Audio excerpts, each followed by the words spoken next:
حرمت المدینۃ المنورہ، مدینہ منورہ کی حرمت۔ مدینہ منورہ بھی مکہ مکرمہ کی طرح حرم ہے جس میں درخت کاٹنا یا شکار کرنا منع ہے۔ مدینہ منورہ کا دوسرا نام طابہ ہے یا طیبہ، جسے خود اللہ تعالی نے رکھا ہے۔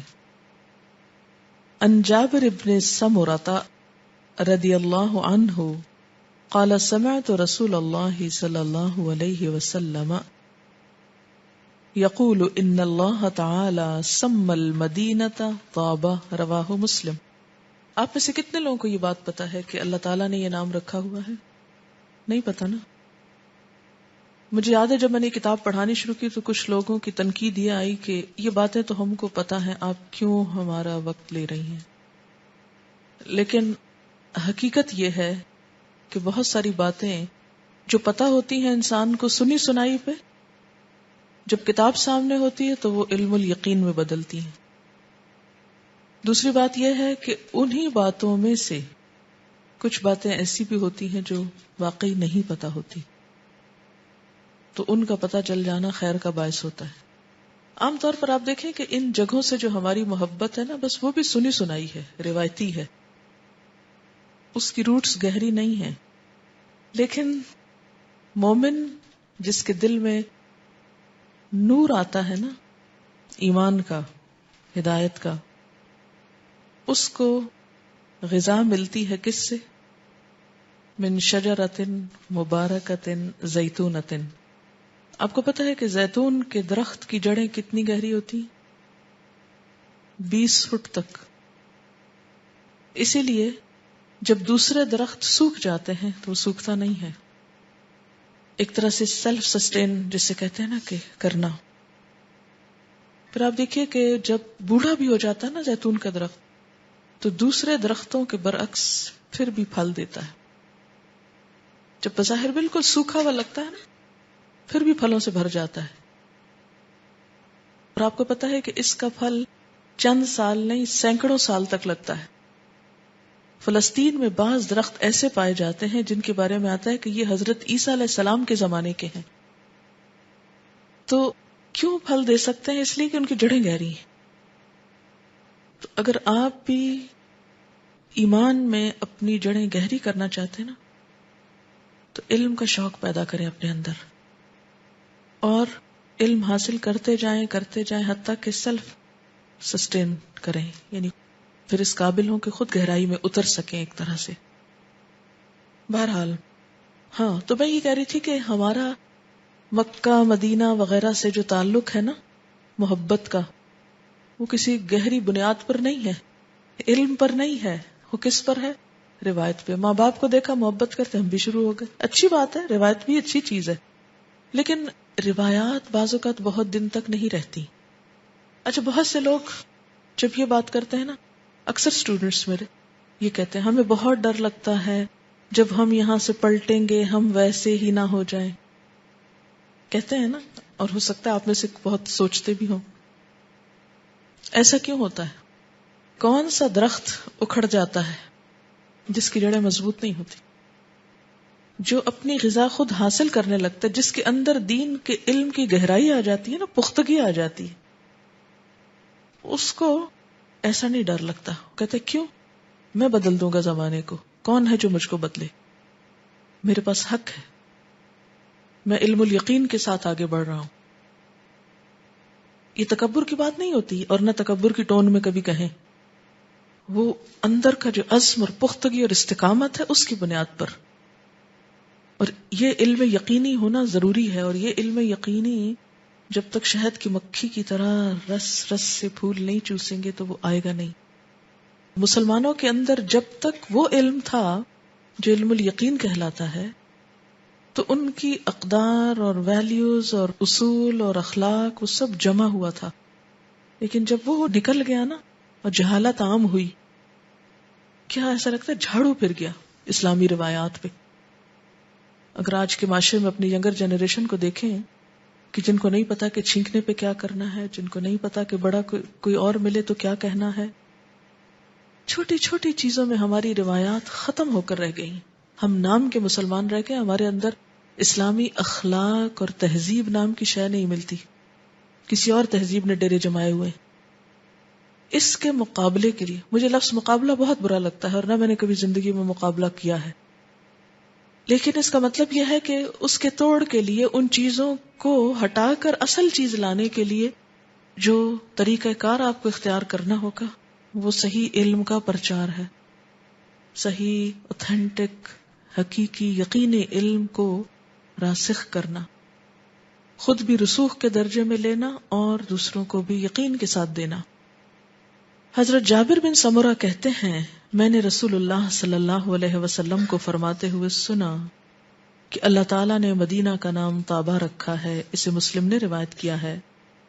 مدینہ منورہ میں طاعون کی بیماری کبھی نہ پھیلے گی اور نہ اس میں دجال داخل ہو سکے گا. عن ابی ہریرہ رضی اللہ عنہ قال قال رسول اللہ صلی اللہ علیہ وسلم على انقاب المدینة ملائکة لا يدخلها الطاعون ولا الدجال رواہ البخاری. حضرت ابو ہریرہ رضی اللہ تعالی عنہ کہتے ہیں کہ رسول اللہ صلی اللہ علیہ وسلم نے فرمایا, مدینہ کے راستوں پر فرشتے مقرر ہیں, اس میں نہ کبھی طاعون پھیل سکتا ہے نہ دجال داخل ہو سکتا ہے. اسے بخاری نے روایت کیا ہے. مدینہ میں موت تک مستقل قیام رسول اکرم صلی اللہ علیہ وسلم کی شفاعت کا باعث ہے. عن ابن عمر رضی اللہ عنہما قال قال رسول اللہ صلی اللہ علیہ وسلم من استطاع ان يموت بالمدینة فلیمت بها فانی اشفع لمن يموت بها رواہ الترمذی.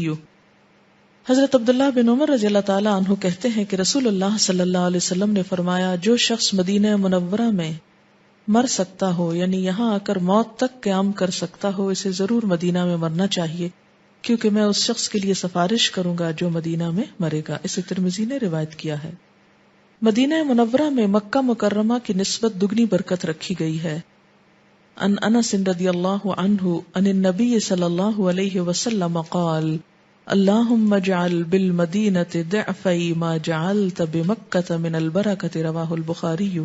حضرت انس رضی اللہ تعالیٰ عنہ سے روایت ہے کہ نبی اکرم صلی اللہ علیہ وسلم نے فرمایا, یا اللہ مکہ کو تو نے جتنی برکت عطا فرمائی ہے مدینہ کو اس سے دگنی برکت عطا فرما. اسے بخاری نے روایت کیا. یہ اس طرح کے حدیث جب آپ پڑھتے ہیں تو اس کا یہ مطلب نہیں کہ مکہ کی اہمیت کم ہو جاتی ہے, مسجد حرام کی اہمیت کچھ کم ہے. اس سے مراد اس کی بنیادی وجہ یہ ہے کہ جب مسلمان مکہ سے ہجرت کر کے مدینہ آئے تھے, اپنا گھر بار اور اپنا سب کچھ, تو وہ ان کے لیے بہت دکھ کی بات تھی. ہیومیلیشن تو الگ, لیکن اس کے علاوہ جو ایک اپنے وطن سے, اور آج کے دور میں آپ دیکھیے کہ دنیا بہت ادھر سے ادھر منتقل ہو رہی ہے, تو وطنوں کی محبت ایک قسم کی رہی نہیں. اور خاص طور پر ہمارے لیے یہ بات سمجھنا بہت مشکل ہے, اس لیے کہ ہم میں سے ہر شخص پاکستان کے پیچھے پڑا ہوا ہے اور برا بھلا کہتا رہتا ہے. تو ہم ناشکرے لوگ ہیں نا, اللہ نے جو نعمت دی اس کی قدر نہیں کرتے, جو ایک غلط بات ہے, اور اس سے بیزاری کا اظہار کرتے. لیکن جن لوگوں کے ہاں وطن کی محبت بہت شدید تھی, خصوصاً عربوں کے ہاں عرب پرستی جو تھی, اور دور جاہلیت میں تو یہ چیز اور بھی بہت زیادہ تھی, تو وہ لوگ جب ہجرت کر کے مدینہ آ گئے تو بعض کا دل نہیں لگتا تھا, بعض بیمار ہو گئے, بعض کیونکہ انسان تھے. تو پھر اللہ تعالیٰ نے مدینہ کے لیے بھی خاص قسم کی رحمتیں اور برکتیں رکھی, اس کو بھی حرم قرار دیا, اس کے اندر دگنی برکت ڈالی, اس کے پھلوں اور اس کی دیگر چیزوں کی برکت کی دعائیں ہوئیں, اور اللہ کے رسول صلی اللہ علیہ وسلم نے اس کو وفات تک اپنا مرکز و مسکن رکھا اور اسے اپنے لیے اختیار کیا, تاکہ وہ جگہ جس نے پناہ دی وہ دنیا میں ایک ممتاز جگہ قرار پائے. مدینہ میں مصائب اور آزمائشوں پر صبر کرنے والوں کے لیے رسول اللہ صلی اللہ علیہ وسلم قیامت کے روز سفارش کریں گے. عن ابن عمر رضی اللہ عنہما قال سمعت رسول اللہ صلی اللہ علیہ وسلم یقول من صبر على لأوائها كنت له شفیعا او شہیدا یوم القیامہ رواہ مسلم. حضرت عبداللہ بن عمر رضی اللہ تعالی عنہ کہتے ہیں, میں نے رسول اللہ صلی اللہ علیہ وسلم کو فرماتے ہوئے سنا, جس نے مدینہ کے قیام میں مشکلات اور مصائب پر صبر کیا, قیامت کے روز میں میں اس کی گواہی دوں گا, یا فرمایا میں اس کی سفارش کروں گا. اس سے پچھلی حدیث کی بھی وضاحت ہو گئی کہ جیسے اس دور میں بھی جو لوگ نئے نئے وہاں گئے تھے ان کو آب و ہوا بعض کو راس نہیں آئی تھی، مستقل بیمار رہے کچھ لوگ. اور اسی طرح ہر دور میں جب لوگ جاتے ہیں اور خصوصاً حج کے دنوں میں بہت زیادہ رش ہوتا ہے، بسا اوقات مختلف طرح کی تکلیفیں ہوتی ہیں، تو اس وجہ سے یہاں صبر کی تلقین کی گئی کہ جو بھی وہاں صبر کرے. ہوتا یہ ہے کہ جب انسان کسی ایسی جگہ پر ہوتا ہے اسے مشکل پیش آتی ہے تو بے صبری کا ایک دم مظاہرہ کرتا ہے، ہم کو تو بہت ہی پریشانی ہو گئی اور ہم کو تو جگہ نہ ملی اور یہ تکلیف ہو گئی، وہ تو ہو گئی، اب اس کا ذکر بار بار نہ کریں، کیونکہ تکلیفوں کو بار بار مینشن کرنا، ذکر کرنا، یہ بھی ایک ناشکراپن ہوتا ہے. ان چیزوں کا ذکر نہ کرنا اجر اور ثواب کا باعث بنتا ہے. مدینہ منورہ میں قیامت تک اہل ایمان باقی رہیں گے. عن ابی ہریرہ رضی اللہ عنہ ان رسول اللہ صلی اللہ علیہ وسلم قال ان الایمان لا یأرز الى المدینة كما تأرز الحیۃ الى جحرها. رواہ البخاری. حضرت ابو ہریرہ رضی اللہ تعالی عنہ سے روایت ہے کہ رسول اکرم صلی اللہ علیہ وسلم نے فرمایا قیامت کے قریب ایمان مدینہ میں سمٹ کر اسی طرح واپس آ جائے گا جس طرح سانپ پھر آ کر اپنے بل میں واپس آ جاتا ہے. اسے بخاری نے روایت کیا. اب دیکھیں سانپ جب چلتا ہے تو کتنا لمبا ہوتا ہے، لیکن جب اپنے بل میں آتا ہے تو کس طرح لپٹ کے سمٹ کے کنڈلی ڈال کے بیٹھ جاتا ہے، تو چھوٹے سے چھوٹا ہو جاتا ہے. یعنی مدینہ سے پھیلا تو مدینہ سے، مکہ سے جب لوگ مدینہ آئے اور یہیں ریاست بنی اور یہیں سے پھر آگے دنیا میں پھیلا، تو پھر قیامت کے قریب سب دنیا سے ختم ہوتے ہوتے پلٹ کر وہیں سمٹ جائے گا اور وہاں باقی رہے گا. مدینہ منورہ کے پہاڑ احد سے بھی رسول اللہ صلی اللہ علیہ وسلم کو محبت تھی، حالانکہ وہاں پر آپ کا دانت شہید ہوا اور اس کے قریب اور 70 صحابہ شہید ہوئے، لیکن آپ نے اس جگہ کو منحوس قرار نہیں دیا. عن انس بن مالک رضی اللہ عنہ قال خرجت مع رسول اللہ صلی اللہ علیہ وسلم الى خیبر اخدمه فلما قدم النبی صلی اللہ علیہ وسلم راجعا وبدأ له احد قال هذا جبل يحبنا ونحبه. رواہ البخاری. حضرت انس بن مالک رضی اللہ تعالی عنہ کہتے ہیں کہ میں خیبر جانے کے لیے نبی اکرم صلی اللہ علیہ وسلم کے ساتھ نکلا. خیبر میں آپ کی خدمت کرتا رہا. نبی صلی اللہ علیہ وسلم خیبر سے مدینہ واپس لوٹے. احد پہاڑ دکھائی دیا تو فرمایا یہ پہاڑ وہ ہے جو ہم سے محبت کرتا ہے اور ہم اس سے محبت کرتے ہیں. یعنی انسانوں کے علاوہ جگہوں سے محبت بھی جائز ہے، اس میں کوئی حرج نہیں، اور جگہیں بھی انسانوں سے محبت کرتی ہیں، خاص طور پر وہ جگہیں جہاں پر اللہ کا ذکر ہوتا ہے. جب وہ لوگ وہاں سے چلے جاتے ہیں تو وہ جگہیں ان کو یاد کرتی ہیں. آپ کو یاد ہوگا کہ آپ صلی اللہ علیہ وسلم اپنے ممبر کے لیے ایک درخت کے تنے کو کافی عرصے تک استعمال کیا.